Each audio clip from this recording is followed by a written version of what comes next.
হরে কৃষ্ণ। অজপা জপ পদ্ধতি। শাস্ত্রে বলছে, আকারে নির্গম সাকারে প্রকাশন, সদাকাল হইতেছে গমনাগমন। হংস শব্দে সহং অর্থে মনেতে যাইয়ে জানিয়া, সহং শব্দে সেই আমি দেখহ ভাবিয়া। হস দুই পাখা করিয়া ছেদন, বিন্দু রূপে পরমাত্মাকে করহ চিন্তন। ইহাকে জানিলে আত্মা চৈতন্য ঈশ্বর হবে নবদ্বীপ সহ প্রত্যক্ষ গোচর।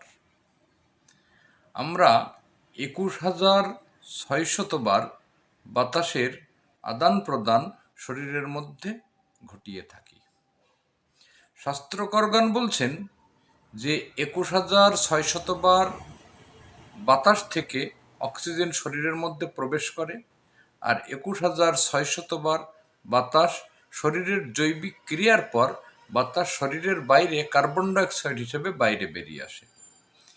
এই হকারে প্রবেশ করে আর সকারে নির্গম হয়। এই হ আর স এই দুটোকে যদি বাদ দেওয়া যায়, তাহলে মধ্যবর্তী স্থানে সহংরূপী অং শব্দকে জপিত হয়। এই অং শব্দ জপের দ্বারা, রেচক কুম্ভক প্রয়োগের দ্বারা সেই পরমাত্ম তত্ত্বকে বা পরমাত্মা স্বরূপ সেই পরম তত্ত্বকে জীবাত্মা দর্শন করতে পারে। অবশ্য এই জীবাত্মা দর্শনের ক্ষেত্রে গুরুর প্রদত্ত ক্রিয়া আবশ্যক রূপে শাস্ত্রের মধ্যে বর্ণিত করা আছে।